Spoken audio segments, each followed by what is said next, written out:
The canopy was bleeding darkness.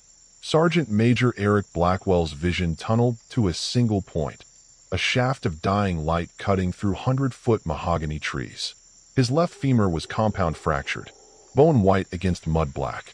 The pain had stopped registering 2 hours ago, replaced by something worse, clarity. 48 hours without extraction. No comms. No backup. The jungle breathed around him, cicadas screaming their twilight chorus. Somewhere in that green hell, the enemy patrol that shot down his helo was still hunting. He could hear them. Boots crushing wet vegetation, radio chatter in Portuguese bouncing off the triple canopy ceiling. Blackwell's hand moved to his IFAK. 3 tourniquets left. 2 already applied. 1 above the femoral break. 1 on his right forearm, where shrapnel had opened him shoulder to wrist. The last thing he saw before the helicopter went down was his co-pilot's face, half of it missing. Now, the last thing he might ever see was this, a stranger's boot print in the mud 6 inches from his head. Fresh, recent, close. His M4 was 10 feet away. Might as well be 10 miles. The SF motto echoed in his skull, De oppresso libere. To free the oppressed. Who was going to free him? Preparation is a mindset. Survival is a tactic. This is Expert Survival Guide. My name is Sergeant Major Eric Granite Blackwell, and what I'm about to tell you isn't Hollywood. This is what happens when every rule of engagement gets thrown out the window and you're operating on pure tactical discipline and the will to see one more sunrise. Central Amazon Basin, 17 clicks north of the Ecuadorian border. 2019, our Black Hawk took an RPG during a reconnaissance insertion. Enemy contact wasn't supposed to be in this grid square. Intelligence failed. We didn't. 3 Kia on impact. I was the only survivor, and survivor is a generous term when you're staring at your own femurs sticking through your fatigues. This isn't about heroics. This is about decisions, equipment, training, and the brutal mathematics of staying alive when everything statistical says you're already dead. Here's what I want you to understand before we go further. Every choice Blackwell made in those 72 hours was built on years of SERE training, field experience, and something you can't teach in a classroom: the refusal to quit. Before we continue, I want to know who's watching this right now. Drop your city in the comments. Where are you preparing from? New York? Texas? California? Overseas? Let me know you're out there. Let's build this community, because what you're about to learn could save your life. And I don't say that lightly. The Black Hawk hit canopy at 140 knots. Blackwell remembered the physics of it, the way metal screams when it's being ripped apart by trees harder than steel. The UH-60 cartwheeled twice before the fuselage separated. He was thrown clear, still strapped to his seat. 30 feet, straight down through branches that broke his fall and broke everything else. When he opened his eyes, he was on his back staring up through a hole in the jungle ceiling. Smoke column rising. The kind of smoke that says, "Here we are," to every hostile within 10 clicks. His first thought wasn't pain. It was training. March protocol. M massive hemorrhage. A airway. R respiration. C circulation. H hypothermia/head injury. He ran the checklist on himself like he'd done on 100 training dummies. Left leg, arterial spray. Bright red. Pulsing. Femoral. That's the one that kills you in 3 minutes if you don't act. His hand went to his belt, pulled the cat tourniquet from his IFAK without looking. Muscle memory. High and tight. Above the break. Windlass twisted until the spray stopped. Pain hit him like voltage. He bit through his lip to keep from screaming. Airway, clear. Breathing, rapid but functional. Circulation, weak radial pulse. Hypothermia, not yet. But this was the Amazon. 90 degrees during the day, 60 at night. With blood loss, hypothermia becomes a factor fast. Head injury. He touched his scalp. Wet. Sticky. Probable concussion. Pupils reactive when he checked them in his knife blade reflection. The crash site was a 70-meter debris field. Bodies scattered like broken dolls. Warrant Officer Chun, no pulse. Staff Sergeant Morrison, no pulse. Captain Reeves, half his torso missing from the initial RPG impact. Blackwell was alone.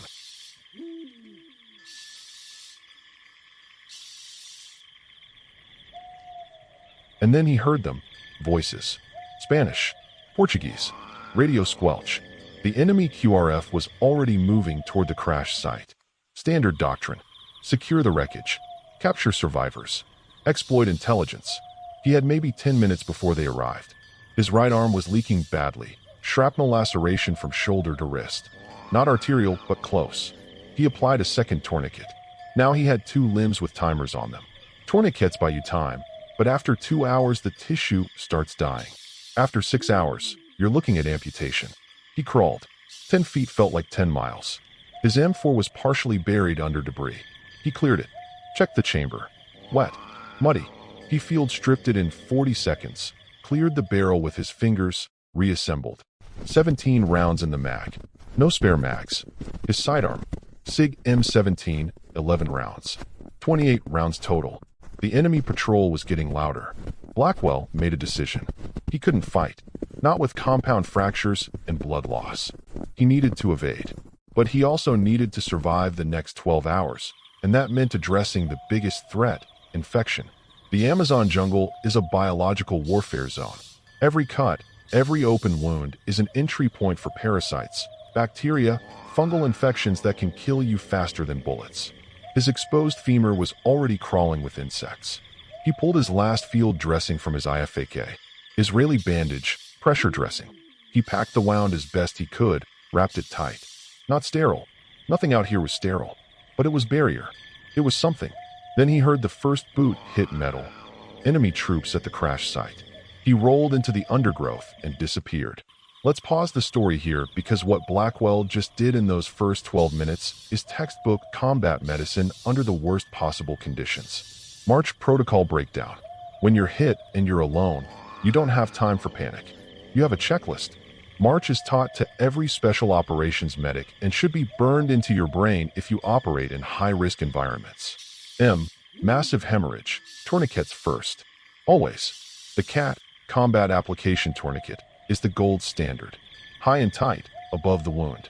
Windlass twisted until bleeding stops completely. Mark the time on the tourniquet with a Sharpie. This tells medics how long it's been applied. A. Airway. Check for obstructions. Blood.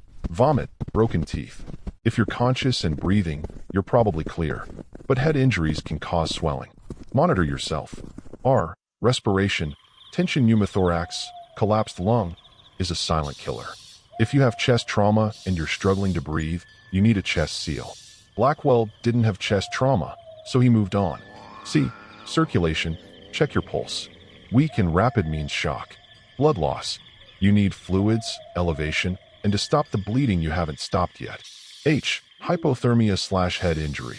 Even in tropical environments, blood loss drops your core temp. Blackwell knew he had maybe 6 hours before hypothermia became a factor. Head injuries. Check your pupils. Confusion, vision changes, vomiting. Those are red flags. Key gear in Blackwell's IFAK. 3x CAT tourniquets. 2x Israeli bandages. 1x chest seal, and used. 1x nasopharyngeal airway, and used. 1x hemostatic gauze, combat gauze. 1x thermal blanket. 1x Sharpie for marking tourniquets and wound times. The lesson: your IFAK is your lifeline. Every ounce matters. Every item has a purpose. Don't cheap out. Don't skip training. Because when you're bleeding out in a jungle with enemy troops 50 meters away, that $30 tourniquet you bought instead of the $15 knockoff is the difference between living and dying.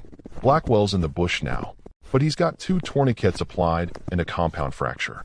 The clock is ticking, and the enemy knows exactly where he is. What he does next will determine if he sees hour 13, or if the jungle buries him like it's buried 1,000 others. Distance equals survival. SERE training is built on 4 principles: survive, evade, resist, escape. Survive, he was doing that. Barely. Evade, he was doing that. For now, resist and escape weren't options yet. Not until he knew where he was and where friendly forces might be. He pulled out his compass, checked his heading.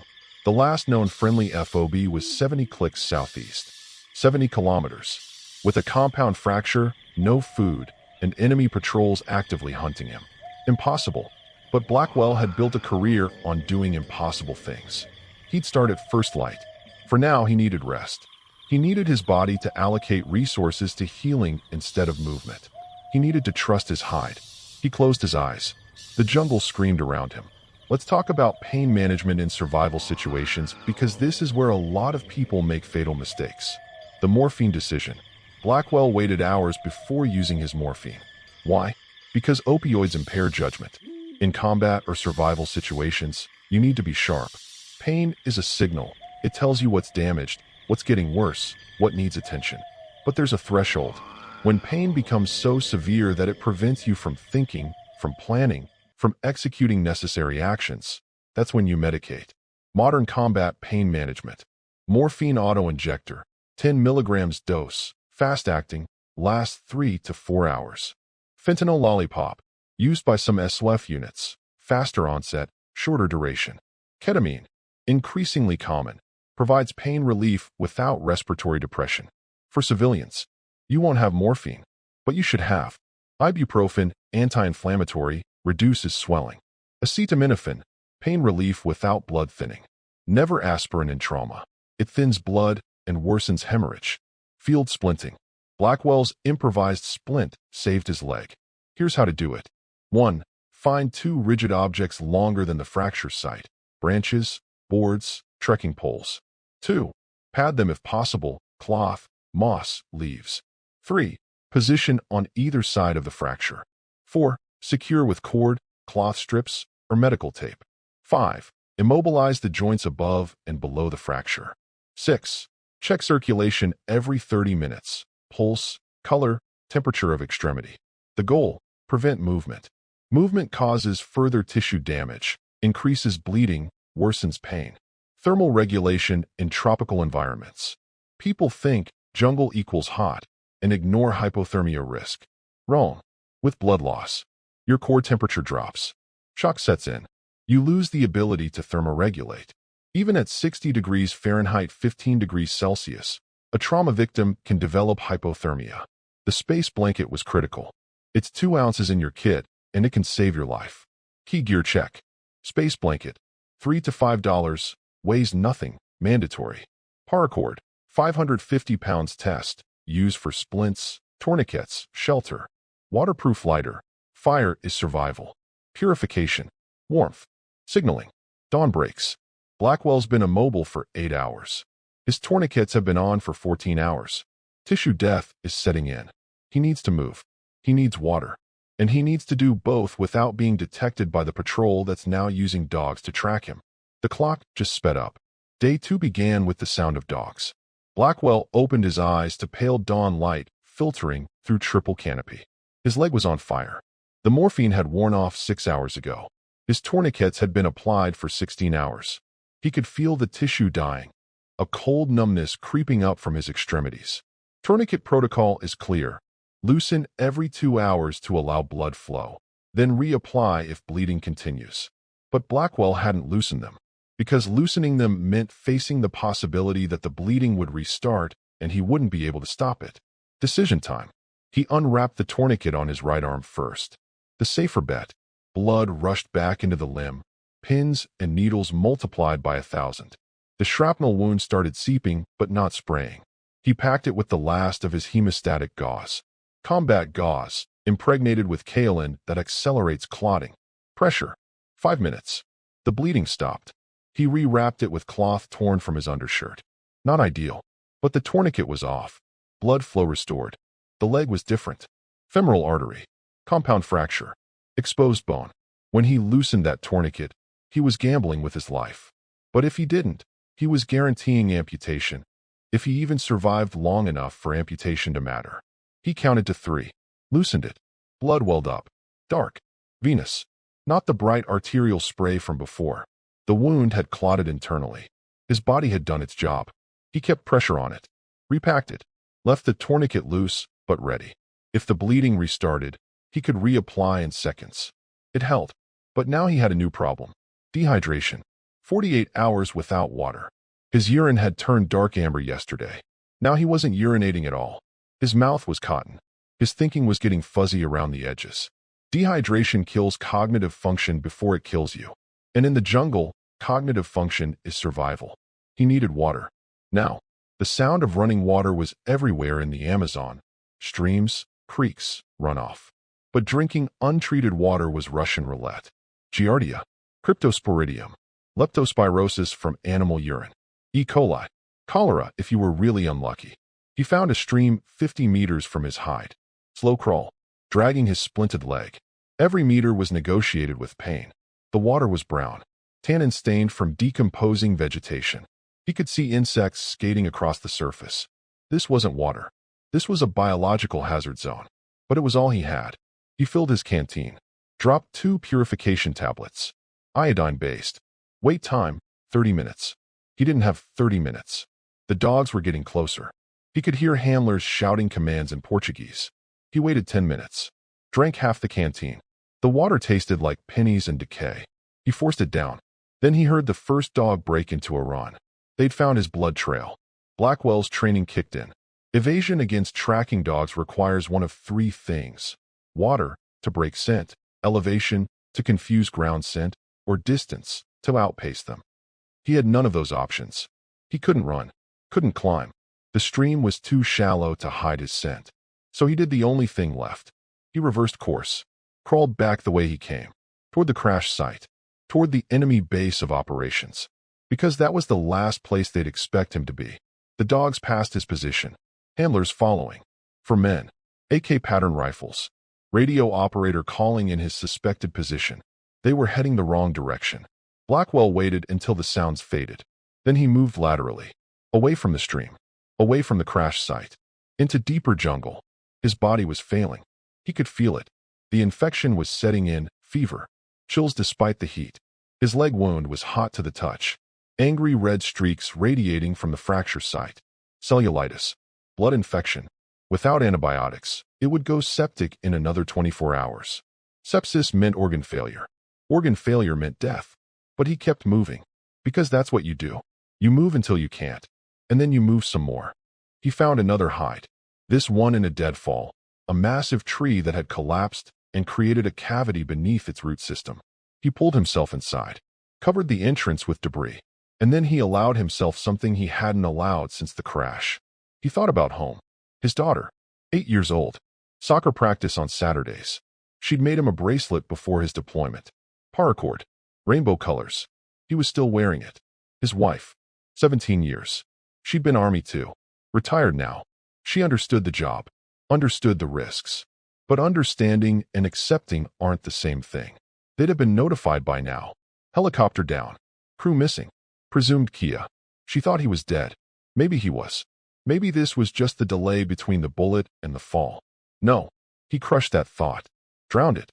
Because the moment you accept death, death accepts you. The training screamed back at him. SERE instructors. Survival psychologists. The lessons burned into his brain during weeks of controlled starvation and simulated captivity. The survival mindset is a choice. Every second, every breath, you choose to continue. Blackwell chose. He inventoried his body. What still worked? What could still function? Arms, functional. Core, functional. Right leg, functional. Left leg, immobilized but stable. He could still fight. Still evade. Still survive. The fever was climbing. He could feel it. But fever meant his immune system was fighting. Fighting meant he was still in the game. He closed his eyes. Controlled his breathing.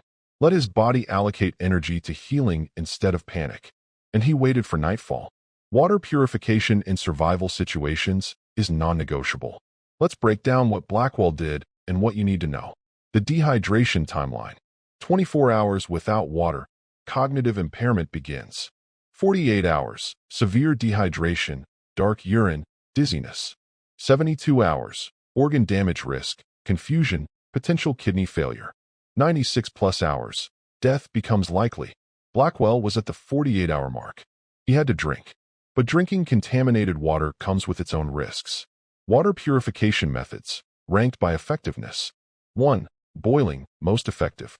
Kills all bacteria, viruses, and parasites. Bring to rolling boil for 1 minute. 3 minutes above 6,500 feet elevation. Downside, requires fire, time, and a container. Blackwell couldn't risk fire. Smoke draws attention. 2. Purification tablets, what Blackwell used. Iodine or chlorine-based. Kills most bacteria and viruses. Less effective against Cryptosporidium. Wait time. 30 minutes for full effectiveness. Blackwell waited 10 minutes. Risk versus necessity trade-off. 3. UV purification, SERE-trained. Effective against bacteria and viruses. Fast, 90 seconds per liter. Requires batteries. Not ideal for murky water. 4. Filtration, SERE, life straw.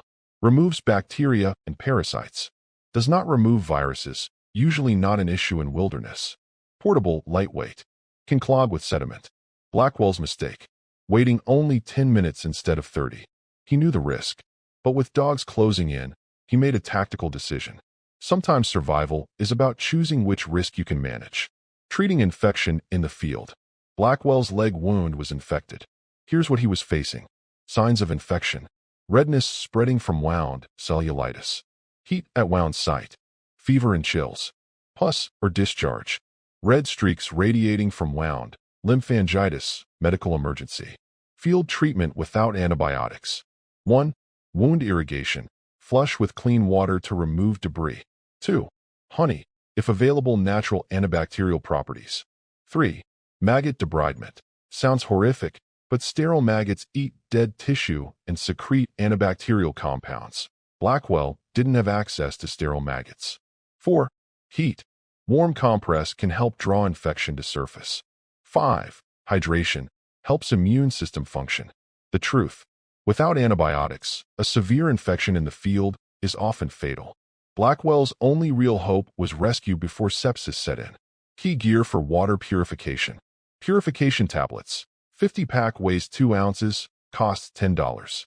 SERE mini filter. 2 ounces, filters 100,000 gallons. Metal container. For boiling if necessary. Backup. Always have 2 methods. 72 hours in. Blackwell's fever is spiking. The infection is winning.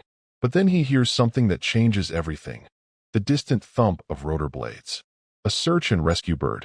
But he's too weak to signal. Too deep in the canopy to be seen. And the enemy patrol is between him and the helicopter. This is the moment where everything Blackwell has left, every ounce of training, every reserve of will, gets tested. The final push. Extraction or death. There's no middle ground anymore. Hour 71. Blackwell woke to the sound he'd been waiting for. The distant percussion of helicopter rotors. American. He knew the sound. 60. Maybe a pair of them. Search and rescue pattern. They were looking for him. But sound carries strangely in the jungle. Canopy distorts it. He couldn't tell if they were 2 clicks away or 10. And with triple-layer canopy, they couldn't see him. He couldn't see them. He needed to signal. His options were limited. No radio. No flares. No VS, 17 signal panel. He had 3 things that could work. Fire, mirror, or noise. Fire was suicide. The smoke would draw the enemy before it drew the helo. Mirror. He pulled out his knife. The blade was polished steel. Not ideal but functional. He angled it toward the sound of the rotors. Flashed it in a pattern. 3 short. 3 long. 3 short. SOS. But the canopy was too thick. The flash wasn't breaking through. Noise then. He had 17 rounds in his M4. Each one could be a signal. But each one also told every hostile in 5 clicks exactly where he was. The helicopter sound was fading. Moving away. Decision point. The moment that separates survivors from casualties. Blackwell made the call. He fired 3 rounds into the air. Spaced. Deliberate. The pattern of distress. The jungle went silent. Animals fleeing. Then voices. The enemy patrol. They'd heard the shots. They were moving toward him. But the helicopter sound changed. Rotors getting louder. Closer. They'd heard it too. Blackwell crawled from his hide. Dragged himself into a small clearing. 20 meters across. Not big enough for a landing. But big enough to be seen. He pulled his thermal blanket. Spread it out. Shiny side up. Mylar reflecting light. The UH-60 came in low. Treetop level. Door gunner scanning with thermals. Blackwell waved his good arm. Frantic. Desperate. They saw him. The helo couldn't land. Canopy too dense. But they could do something else. Jungle penetrator. The side door opened. A metal penetrator device dropped on a cable. 3 fold-out seats. Designed exactly for this. Forest canopy rescue when landing isn't possible. Blackwell grabbed it. Pulled himself onto one of the seats. Strapped in with his good arm. And then the enemy patrol broke into the clearing. Gunfire. AK rounds stitching through the vegetation. The door gunner returned fire. M240 machine gun. Controlled bursts. Suppressive fire. The cable started retracting. Blackwell rising through the canopy. Bullets snapping past him. One hit the thermal blanket still on the ground. Another hit the jungle penetrator. Sparks. He was 15 feet up. 20. 30. A round hit his already splinted leg. The impact spun him on the cable. Pain beyond description. But he held on. 50 feet. 60. He cleared the canopy. The door gunner pulled him inside. Medic immediately on him. For started. Tourniquet reapplied to the new leg wound. Blackwell tried to speak. Tried to tell them about the crew. About the bodies. The medic put a hand on his chest. We know. We recovered them. You're the last one. You made it. The helicopter banked hard. Pulling away. Enemy fire fading behind them. Blackwell looked down at the jungle. The green hell that had tried to kill him for 3 days. The canopy had closed back over the clearing. Like it had never been disturbed. Like he'd never been there. But he had been. And he'd won. The medic was talking. Asking questions. Assessing. Blackwell couldn't focus on the words. His vision was tunneling again. The fever. The blood loss. The infection. He looked at his leg. The new gunshot wound. The compound fracture. The infection spreading. The medic caught his expression. You're going to lose the leg. I'm sorry, but you're going to live. Blackwell nodded. He understood. You don't walk away from situations like this unchanged. Sometimes survival has a price. Sometimes the price is permanent. But he was alive. His daughter would still have a father. His wife would still have a husband. That was worth a leg. Worth both legs. Worth anything. The helicopter leveled out. Heading for the FOB. Heading for a surgical suite. Heading for home. Blackwell closed his eyes. The last thing he saw before unconsciousness took him wasn't the jungle. Wasn't the enemy. Wasn't the crash site. It was the medic's face. Professional. Calm. Doing his job. The face of someone who gave a damn. Who came back for him. Who refused to leave him behind. That's what he'd remember. Not the fear. Not the pain. Not the cost. The fact that when it mattered, someone came. Let's talk about what just happened, because this is where theory meets reality. Signaling for rescue. Blackwell had to make an impossible choice. Signal the rescue helicopter and simultaneously alert enemy forces to his exact position. This is the gambler's paradox of survival. You increase one risk to decrease another. Effective signaling methods. Visual signals. Mirror/reflective surface. Can be seen for miles, but requires line of sight. Signal fire. 3 fires in triangle pattern. International distress signal. Ground-to-air signals. Large symbols made from rocks, logs, or cleared earth. VS 17 panel.